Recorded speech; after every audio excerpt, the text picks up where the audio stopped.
hello and welcome. If you like anything you see today or you find it helpful, please like and subscribe, it really helps. Today I bring you my fourth installment of my Daz to Unreal workflow tutorials, and I will be showing you how I created this project last year.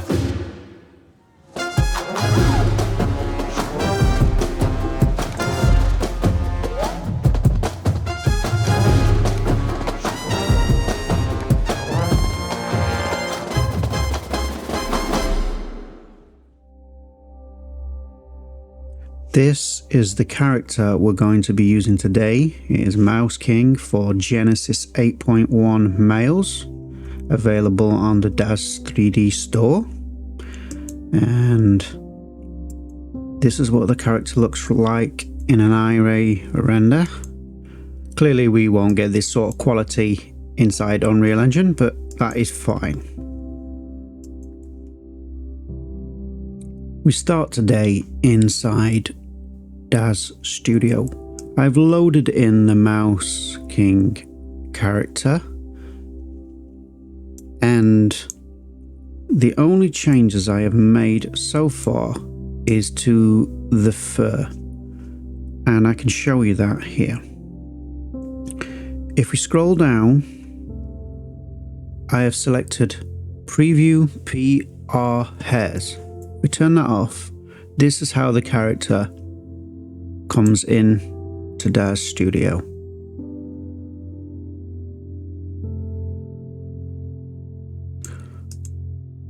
What we do need to do is go back and ensure that Preview PR Hairs is selected and that Render Line Tessellation Sides is set to 1. This is very important because this is strand hair, and we're going to be exporting this hair, and it will not work unless these settings are done. I will just leave them there for a moment so you can see them.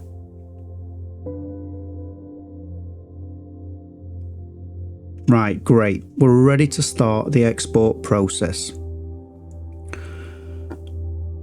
Now, from project to project, this process differs, and you will have to experiment to see which process works best for your particular character. For example, if this was just normal hair on a normal Daz character, I would unparent like so. But if you look on this character, the unparenting process has changed the shape of our hair preview. It's gone back to a Genesis 8.1 male shape, if you can see that. Obviously we don't want that, we want it to be the shape of the mouse. So let's fit that back to our Mouse King. With that done and the shape is correct, we need to export this so we can modify the hair in Blender. So select the fur, just the fur. We go to File, Export, and we will call this fur tut for tutorial. Hit save, and a dialog box will pop up. These are my settings. I have the scale set to 1%, and then I have all these selected. I have filter objects set to selected roots. That means that it's only going to export our hair. So hit accept. Next, I want to unparent the fur and hide it, because now we are going to export the Mouse King's body as an OBJ in case we need it inside of Blender. So go over to File, Export, and I want to call this body, and yeah, just call it body and hit save, and have the same settings as before. Next, I want to export this body without the fur to Unreal Engine. So file, send to Daz-to-Unreal. I want to ensure that I have some morphs selected, and so I would click arms, legs, torso, and the ARKit Genesis 8.1 expressions, and accept. And I want to call this Mouse King cut. And with that done, there is nothing else you need to do. Hit accept. It will now export the Mouse King.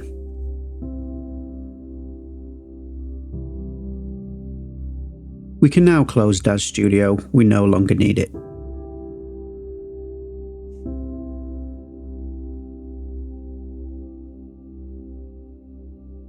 Next, we need to open Blender. I am using Blender 3.0.1. And we want to click A, and then X, and hit delete, and that will clear our scene for us. Next, we need to import our fur. So we go to import and click on wavefront OBJ. In the import dialog, we need to import our fur, which is fur tut, I called it. In the geometry section, expand, click on keep vertex order and polygroups. I don't know if this actually is helpful, it's just force of habit. And then click import OBJ. Once your fur object has been imported, here's mine, we have a mesh. Now, normally I would, with conventional hair, I have a plugin over here, which is just a slightly modified version of the plugin that's available on the Daz forums to convert hair inside Blender. This is available on my GitHub, so if you want that, go and get it.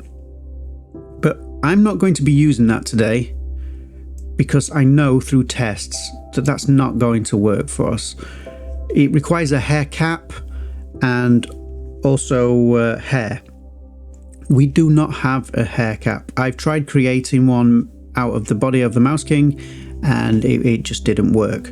So what does work with this particular hair is converting it to curves, and then those curves are exported and Unreal will convert those curves to Groom hair.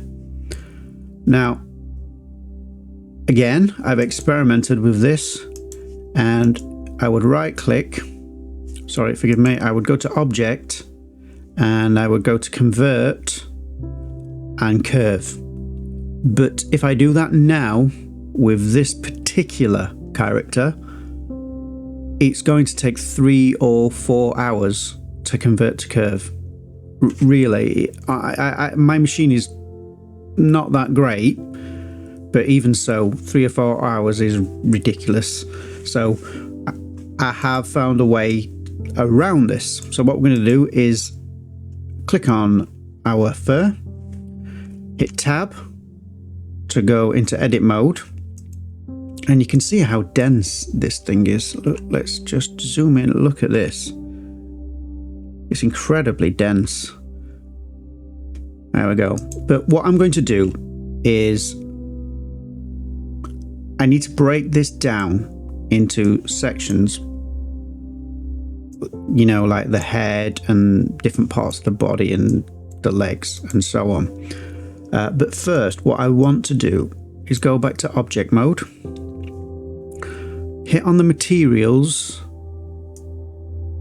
or material properties icon here, go to here and remove unused slots.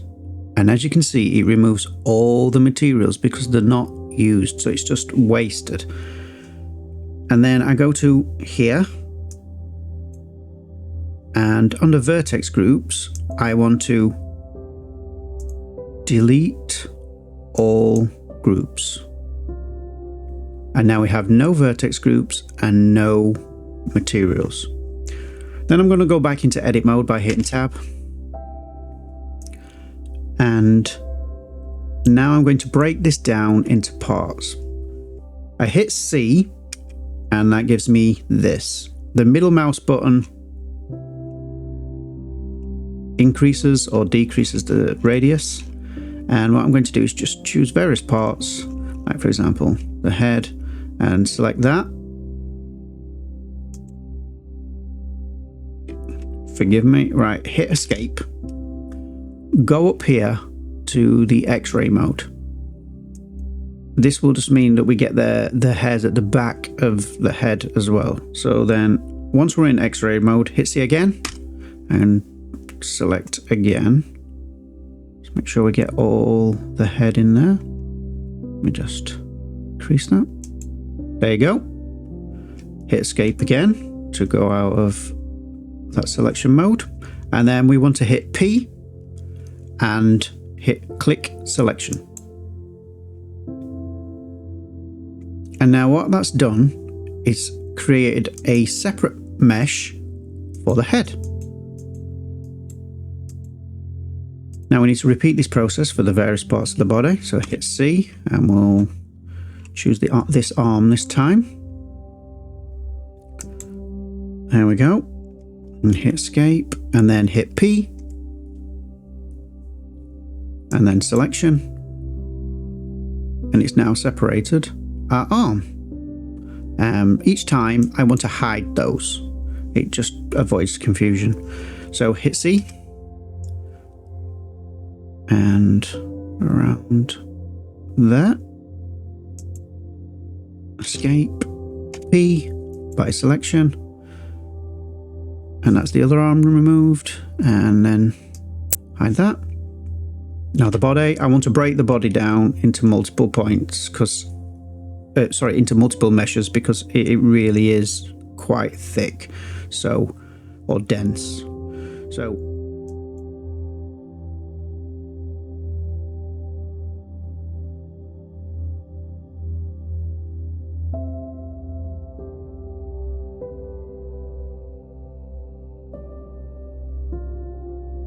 as you can see, we now have an empty mesh. Go back to object mode by clicking up here or tab. And we can remove now the original fur object. So we go to delete hierarchy. And now what we can do is go to the individual pieces. So first we'll start with fur 01. Click A. And that will select it for us. And then we want to go to Object, Convert to Curve. Forgive me, it's not selected. Maybe just click on it. So yeah, click on it, Object, Curve. And now it will take a while, but it will convert that to curve. And what we're going to do is go through each of these. We select each one. It's better to hide each piece and show the piece that you're working with. Select it, convert and curve. and go through them. This process will take a long time. There's no point beating around the bush with it. It will. So let's hide the head, because that's now converted to a curve. We go to the second one and we show it. And in this case, it's an arm. And we select it by clicking on it, object, and convert to curve. And as I said, just repeat this process until you've gone through all of them.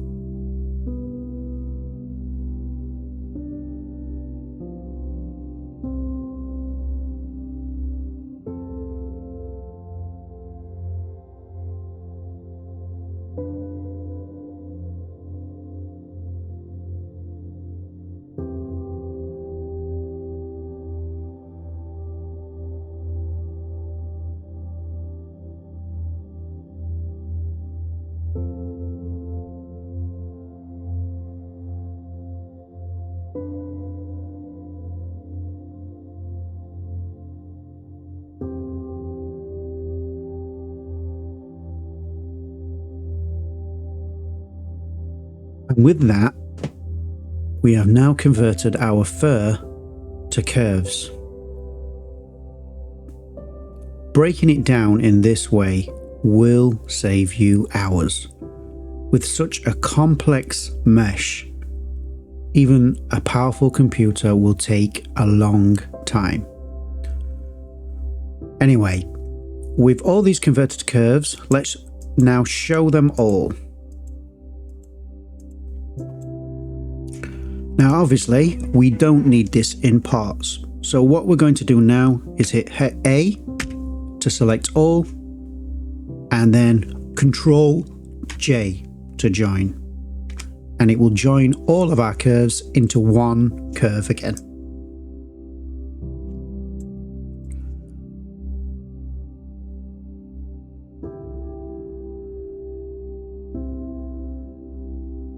Now we need to export this fur to UnrealEngine. Go to export and you want to choose alembic.abc. Click there, and then I want to go to my Mouse King folder, and I'm going to name this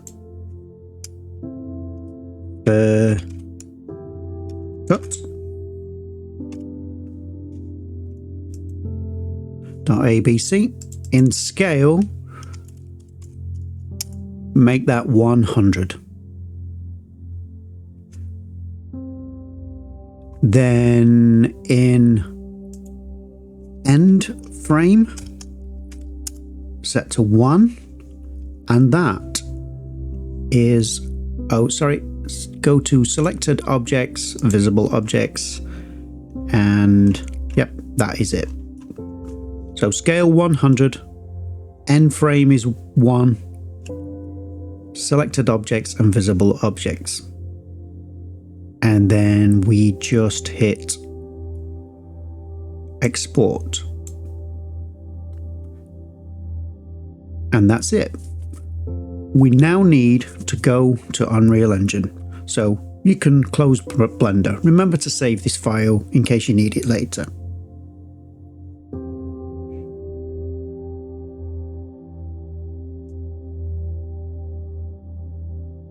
Now, obviously, because I am giving you a workflow tutorial, I already have a project for our Mouse King, but I will try my best to show you how I went about creating that project. So I started with a blank project. I go to Edit, Plugins, I type in Daz, and we need to make sure the DaztoUnreal plugin is installed. I am using UnrealEngine 5 Preview 2. On my GitHub, I have this plugin compiled already for you for Preview 2.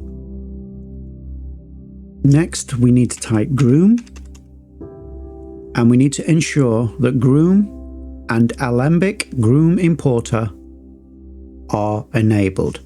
If they're not, you will be once enabled, you will be asked to restart the engine. With the engine restarted and our plugins enabled, we need to change some project settings. Go to project settings. In our project settings, scroll down to plugins. Go to Daz to Unreal settings. And here we want to enable show FBX import dialog.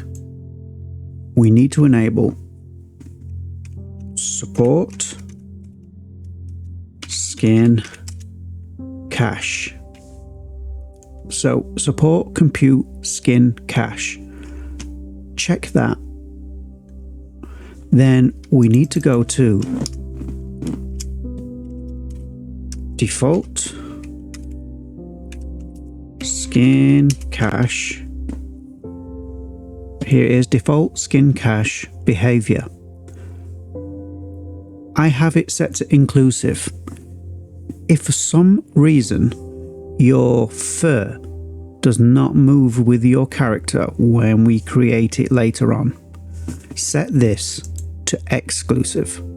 I believe with a metahuman it is set to exclusive, so if you have a metahuman in your project, it will set this to exclusive.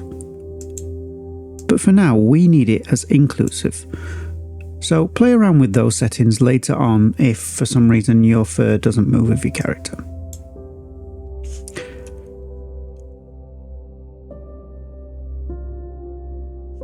And now close the window.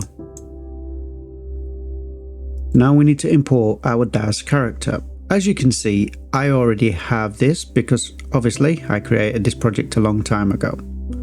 But I will show you how to import the Daz character we exported from Daz at the beginning of the tutorial. So here inside Daz to Unreal, right click, import to game, Daz to Unreal.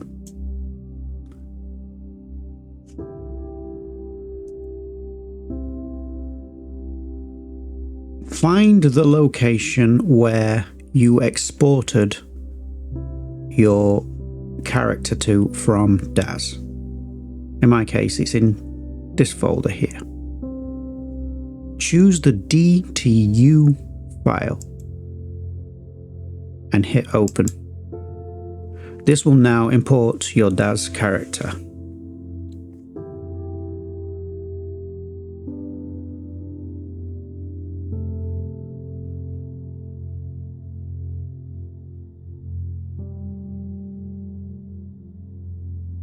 At this point, this dialog box will pop up.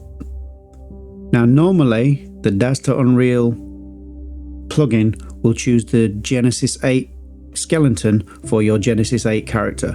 We do not want that. So we leave skeleton to none and it will create a skeleton for our character. Hit import.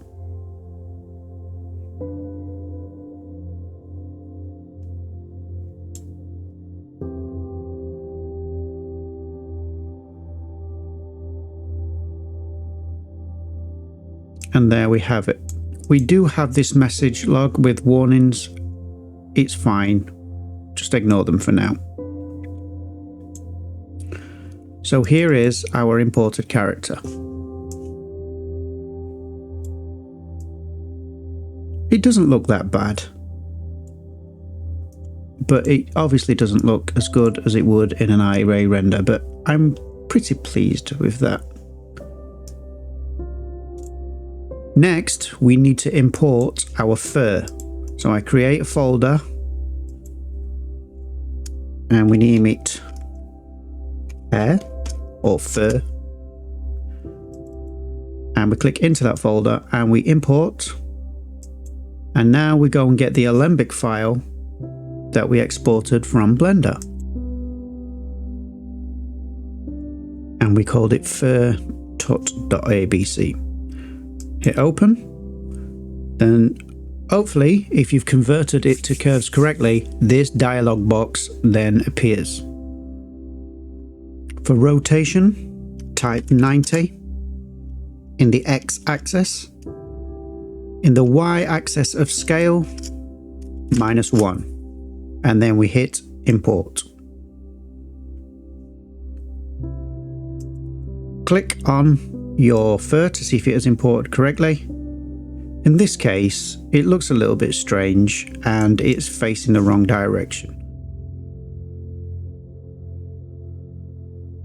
What I've found with Daz Characters is even though it is facing the wrong way, it still works. It's not every case. Again, this is a case-by-case basis. If it's not attaching to your character correctly and is facing the wrong way, then you would go back to Blender and you would rotate it in Blender. Let me show you how to do that. So here we have it, and we would select our character. Forgive me, I'm in edit mode for some reason.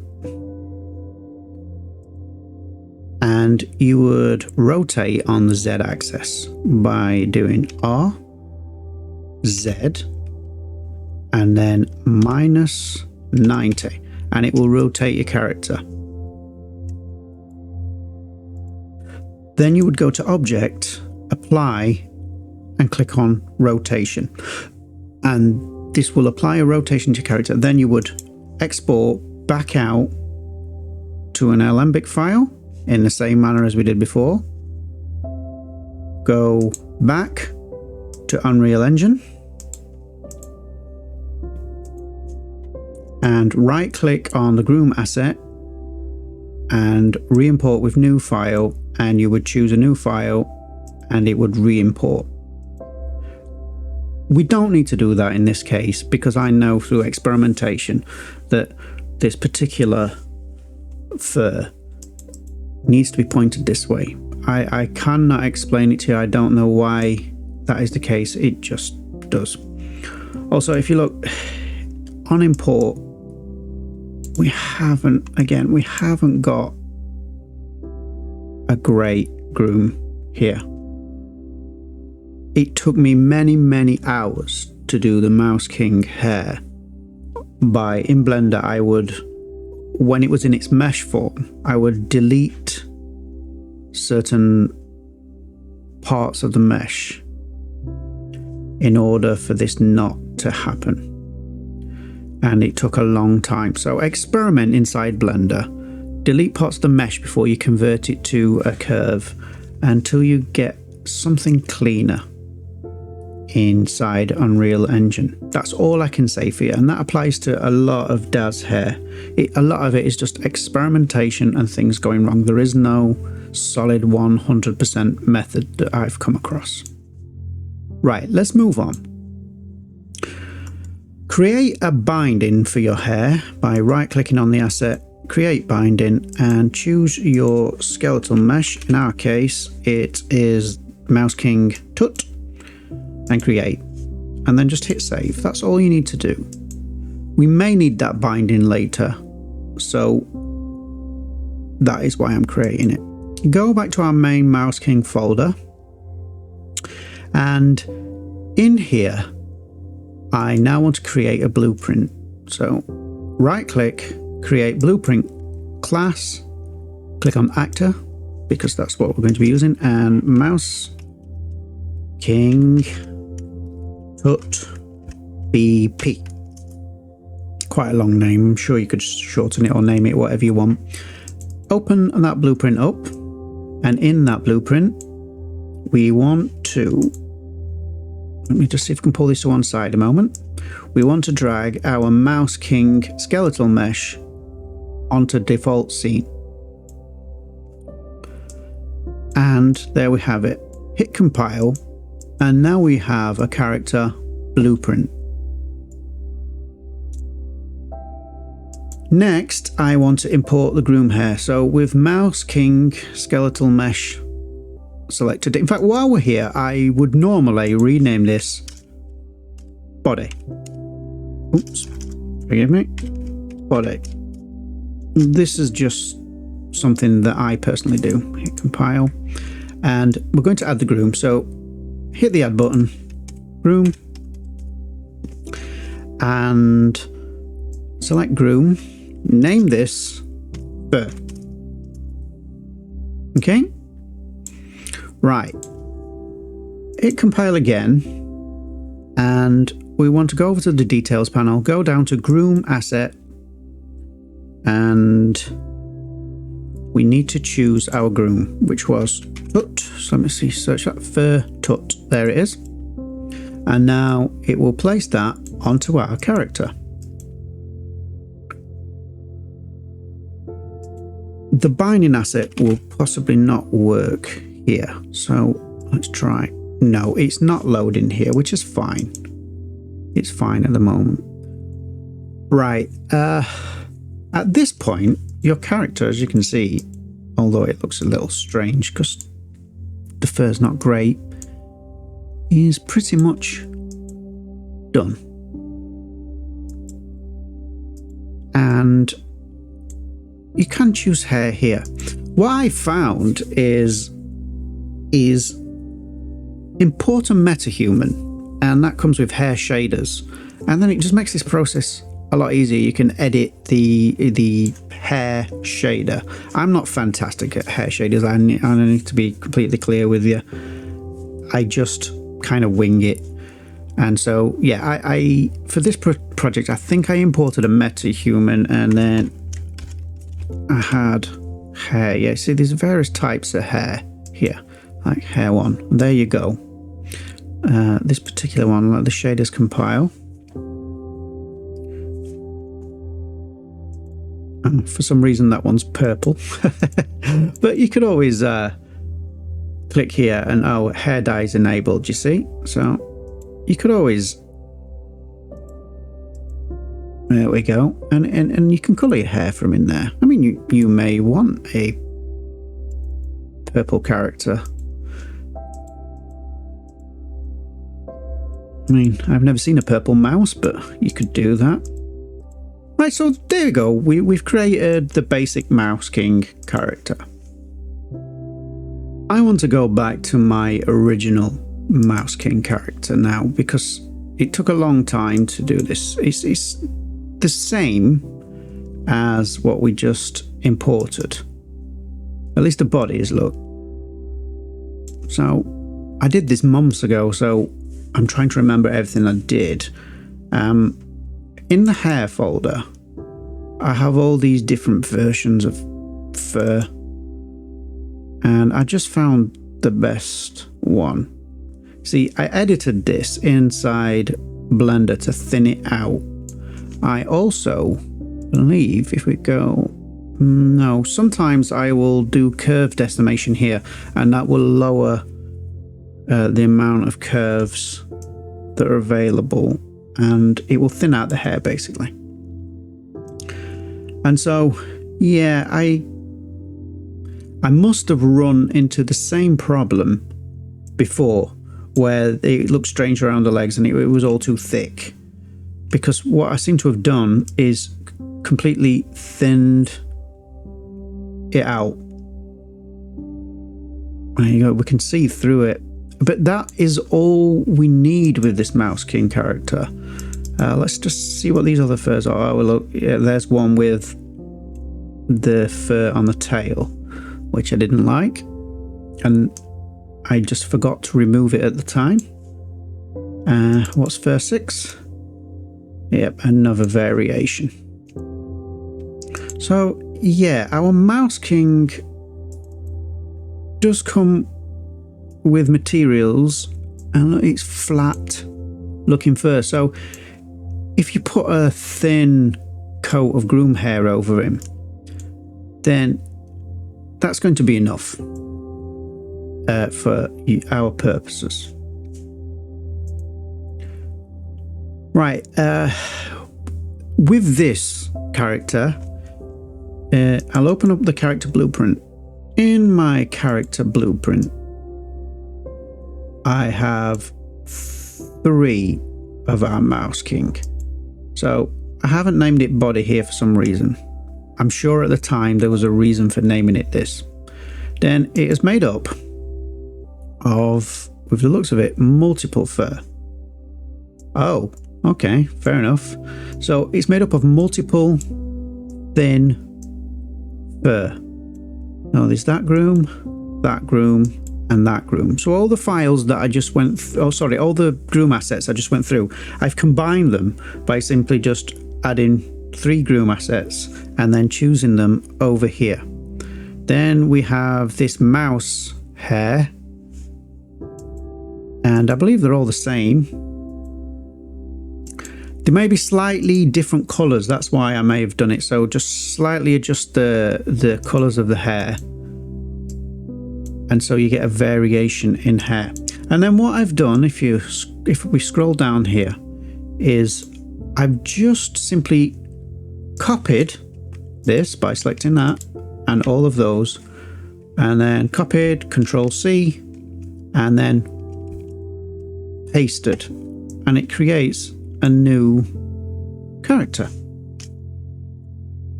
And with these 3 now here, I've added lights above them with the looks of it.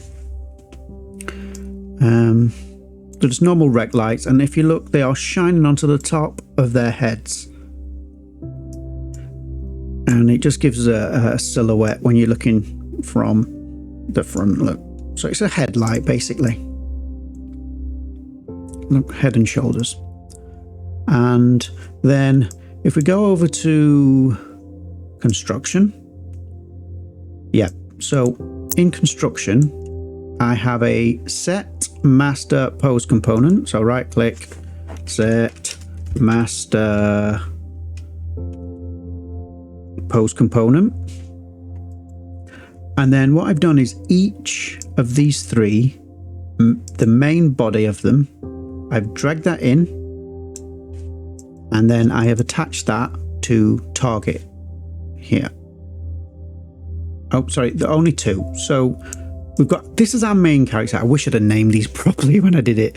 Yeah, so this is our main, this guy at the front. And he goes into new master bone component. And then the other 2 at the back, there and there, go into target. And then we come off the construction script into there and we hit compile. And now what this will do is when this front character is animated, these will follow with the same animation. Let's see if we can show you that now. Go to here and we can test animation by, there we go, select a dance, and now they're all moving together.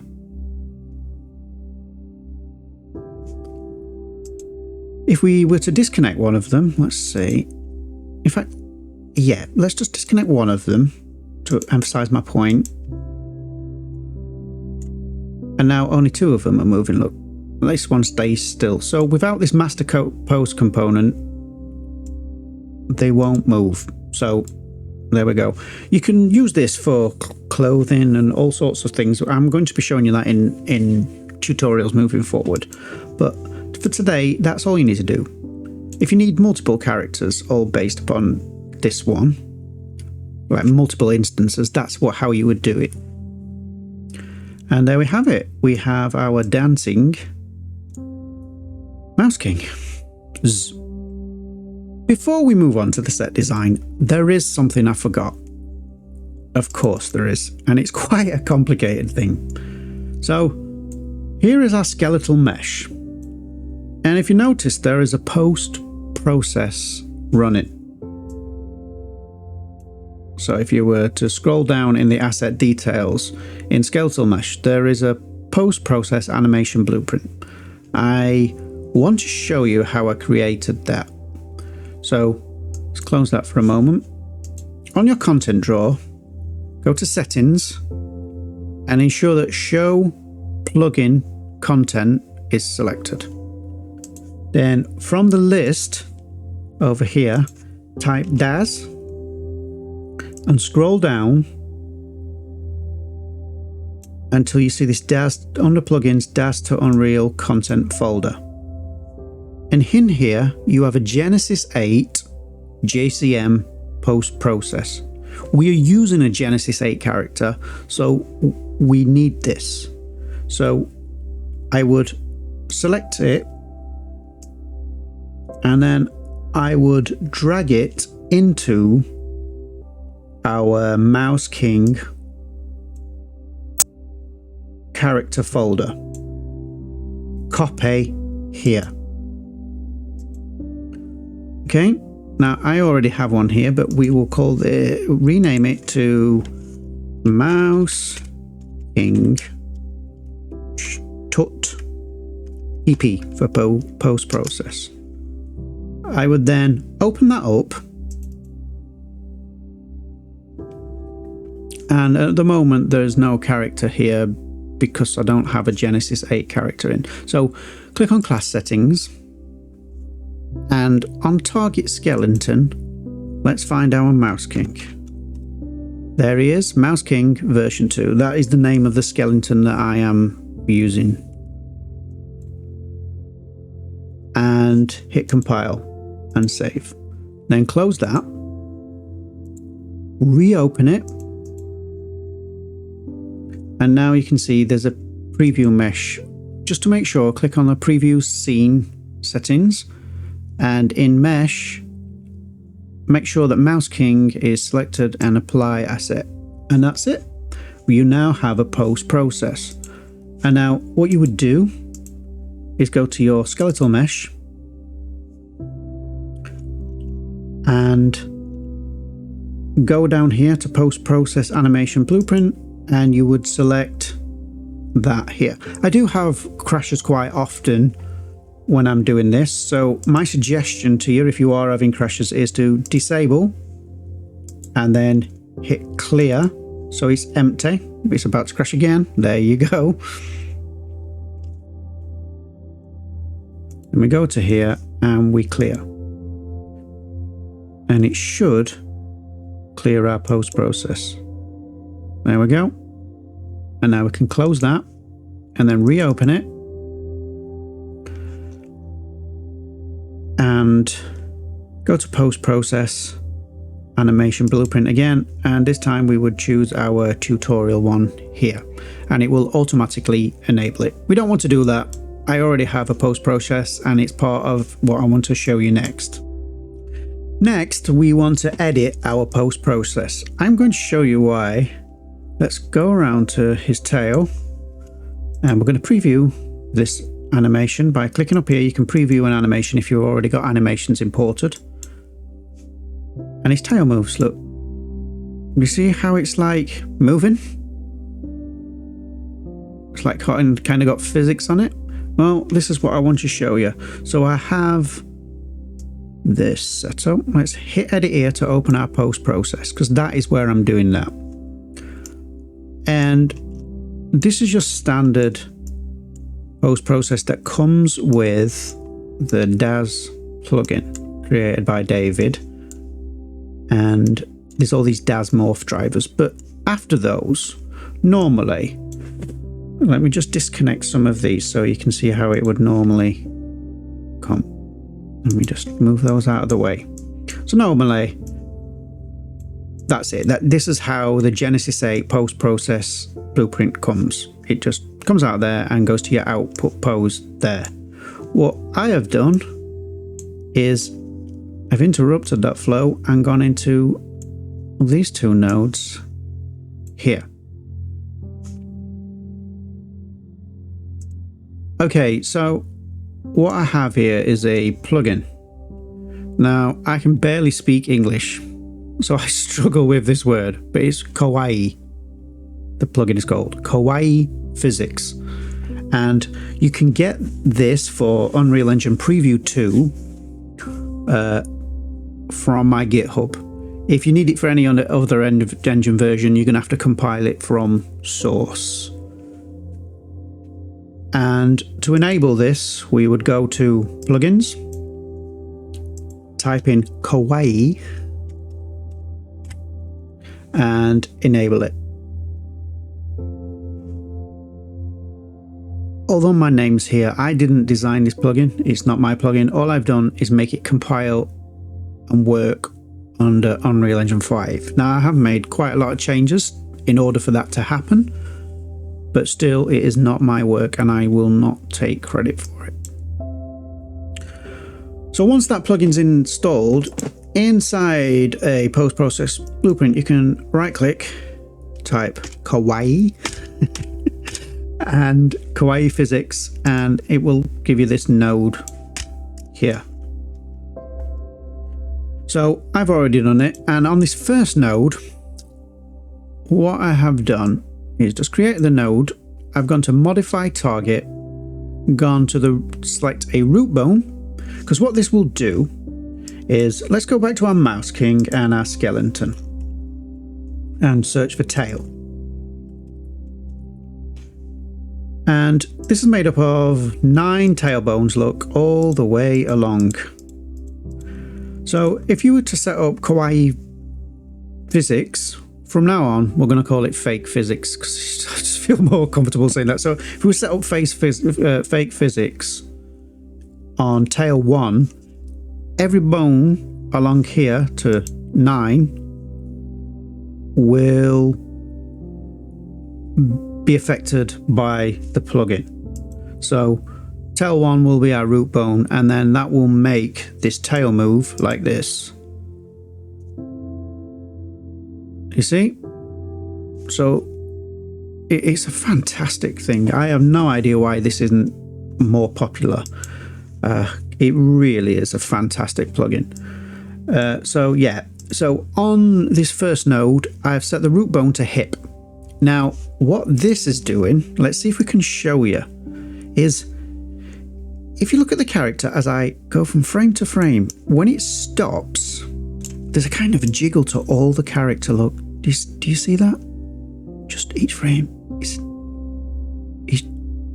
it doesn't just stop dead. The whole character is jiggling, and it's probably emphasized too much here, and I will probably lighten that or reduce it, sorry, to make it less prominent. But what it just does is during animation it kind of makes the whole thing look more natural. It's just it's subtle. Usually I will have it on very subtle, but yeah, that extra movement, look, it just makes it look a bit rubbery and such, and it just adds something, it's just, yeah, that's it. I can't put it into words, it just adds something. So in order to set up that jiggling, all I did on this first node is select the root bone as hip, which on Daz Characters is usually the root bone you would use. And then under exclude bones, I excluded the feet. This is so, for example, there's toes here, or on the hands there are fingers. You don't want those constantly jiggling uncontrollably. It'll look very strange.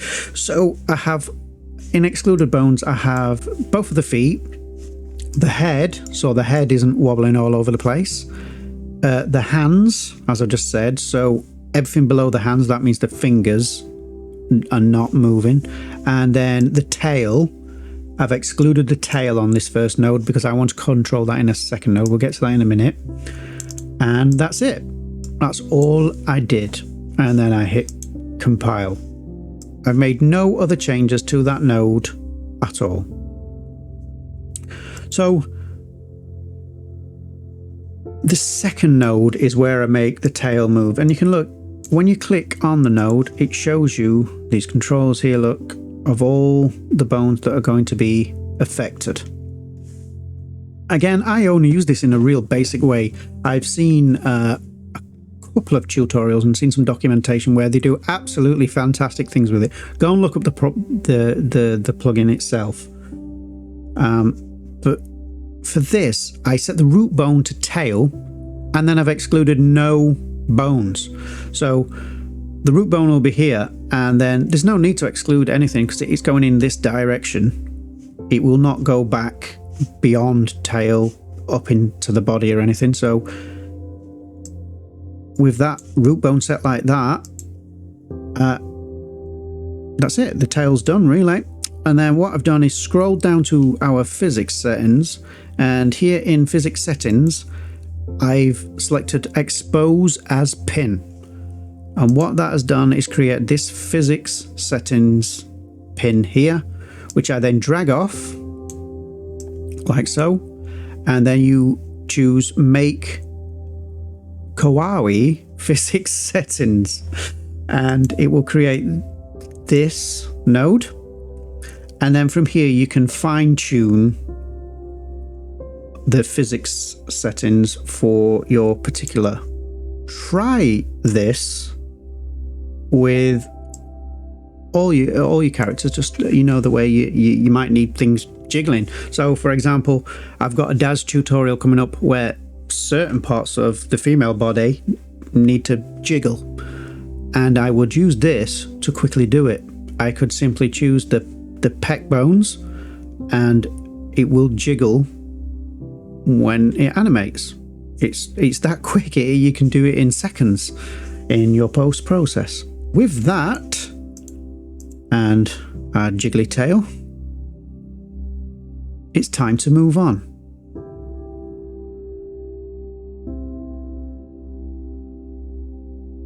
Here is the scene I created a few months ago. It is very basic. Let me show you the lit version and hit G in the viewport to go into game mode. And as you can see, I have here our character blueprint, which is DaztoUnreal Mouse King, and the animation, the character blueprint or actor blueprint with our 3 characters in it. I simply drag that into the scene. There we go. We can have more of them if we want. We don't need to do that because I've already dragged them in. And then for the set itself, it is all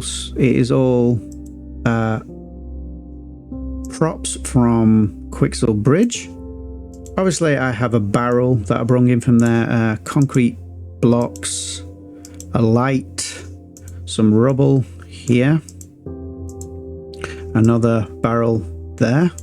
Let's go into unlit mode so we can see these things. There we go. I have a floor, and if we go around to the side, more concrete blocks, some more barrels, and at the back we just simply have an image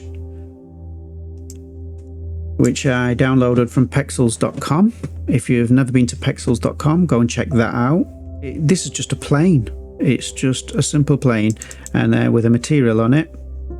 And the way I got that jagged edge, let's just click on a plane, it's like a noisy texture around the edge, is with these nodes. So I will just leave those on the screen a moment.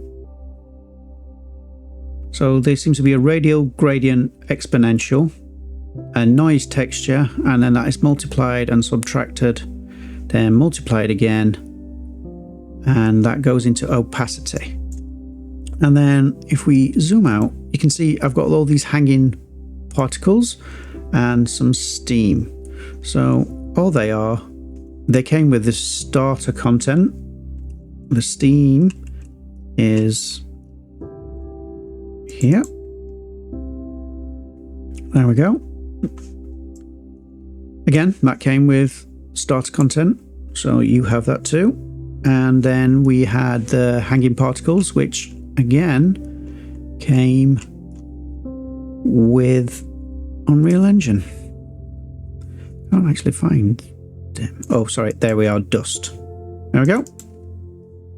And it's just that. I stress may, and I can't tell you for sure, have coloured the dust particles slightly by adjusting the material properties. But other than that, that is literally all there is. Lighting. Before we move on to cinematics, let's go on to lighting. So if I hit G to go into game mode, what I have is various lights scattered around the scene. This light is just for this light on the wall.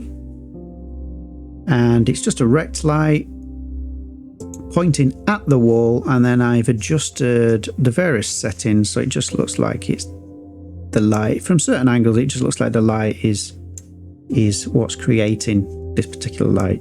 Then what I did, there was no logic to any of this. I just created lights. I was filling in the scene with just various lights. So if we go down, for example, our main character, the front guy, he has a point light in front of him. There's the rec light from inside the blueprint. Over here, we have a kind of a, what color is this? It's like a red or a purple. Yeah, a red. And if you look, it's pointing this way and it lights up this pillar and the ground here and that side of the character. Then on this side, we have this green light, and we have a green light over here as well. And they're just creating small, if you look, this barrel is like red and green, and it was like painting a picture. So I would just place lights like I was filling in where I needed to fill in.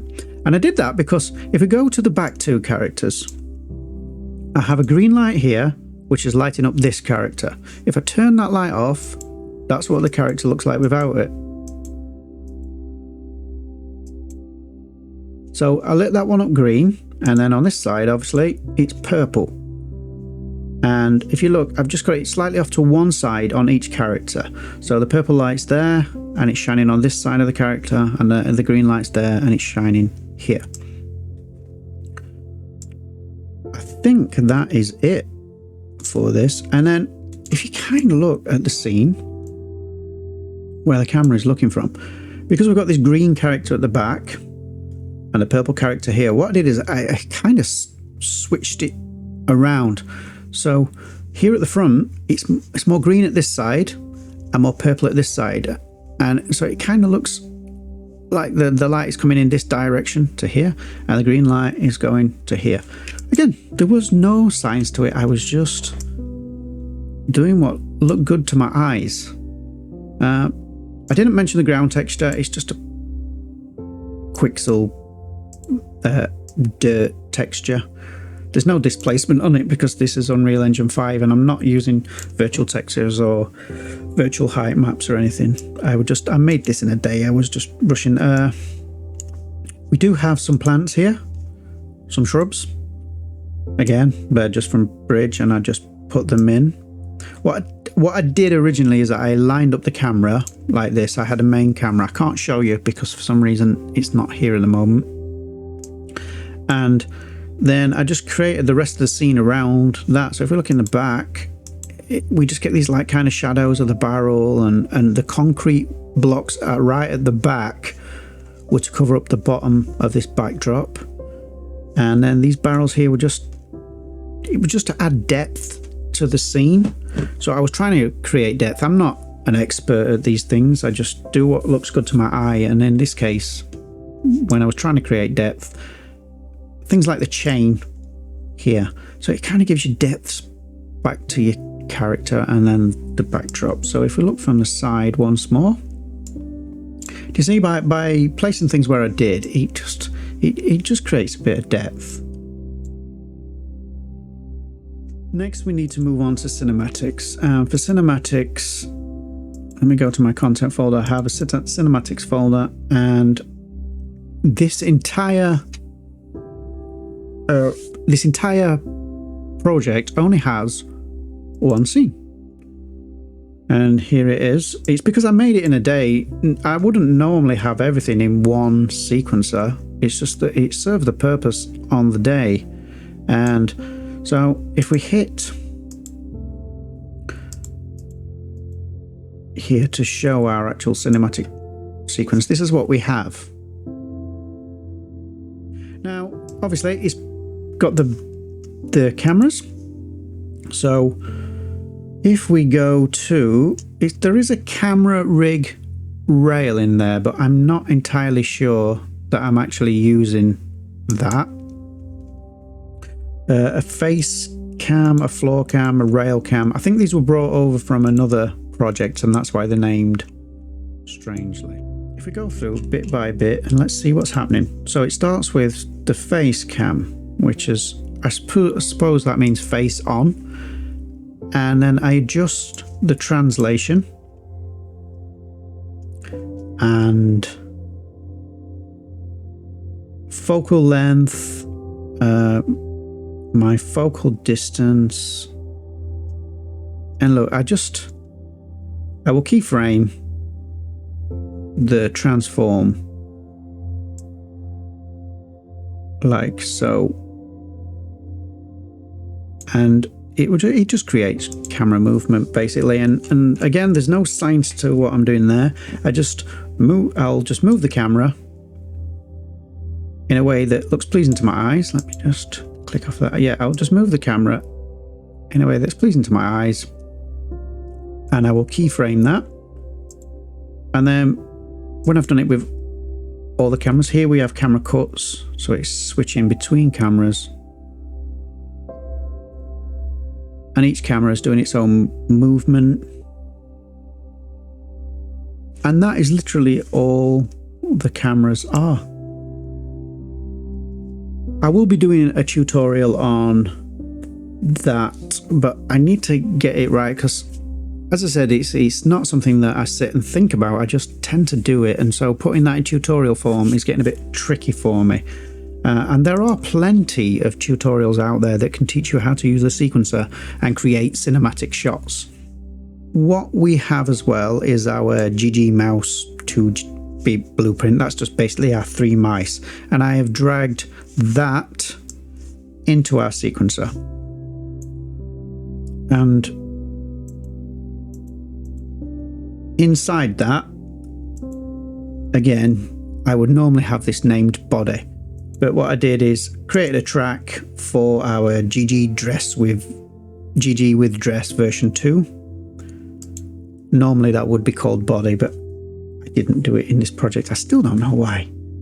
Anyway, and then from our main body, I've added an animation track and an animation. Now, in the original project, there was more than one animation, but I lost it.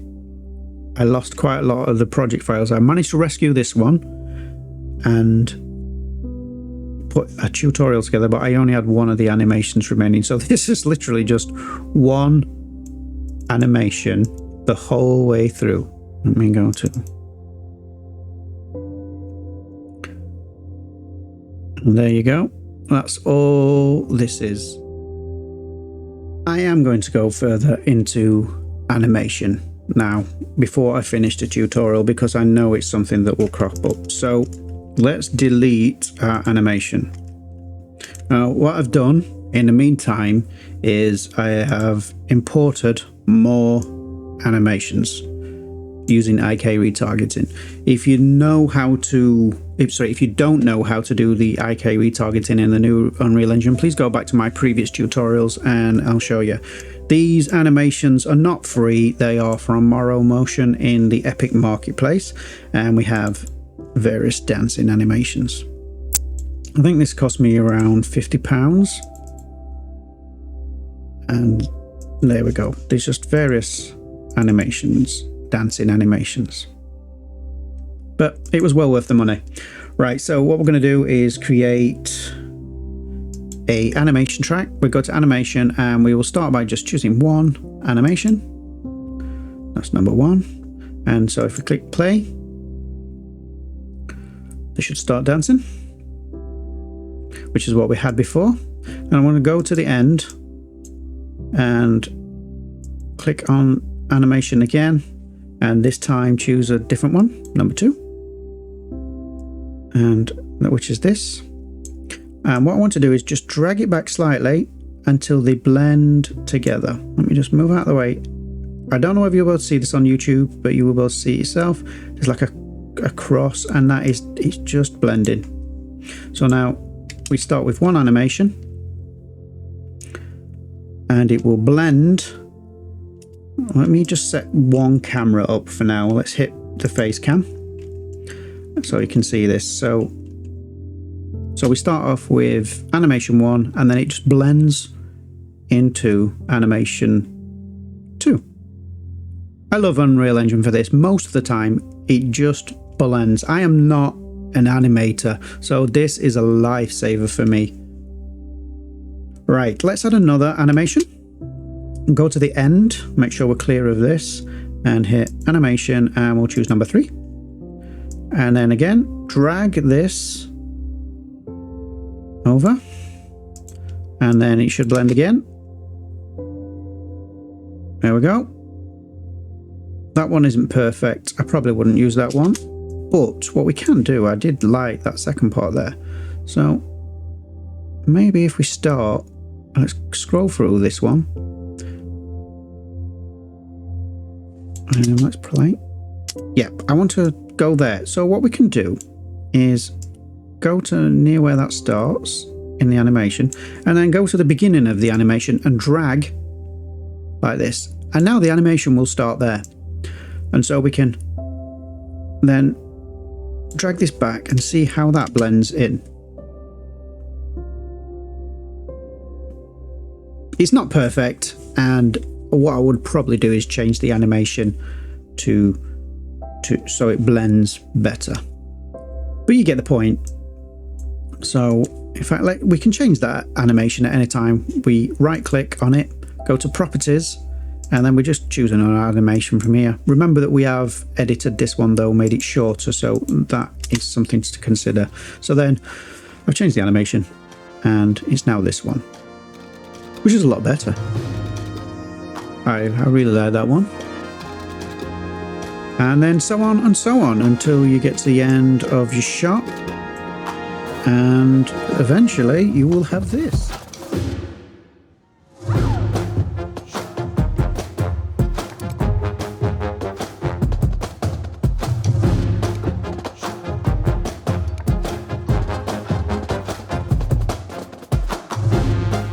I hope you enjoyed today's tutorial. Again, it was a little informal. If you did, please like and subscribe, it really helps, and if you can share on social media, that would be fantastic too. I will catch you in the next one, where hopefully I will be doing Daz bodies with meta-human heads. Thanks for watching.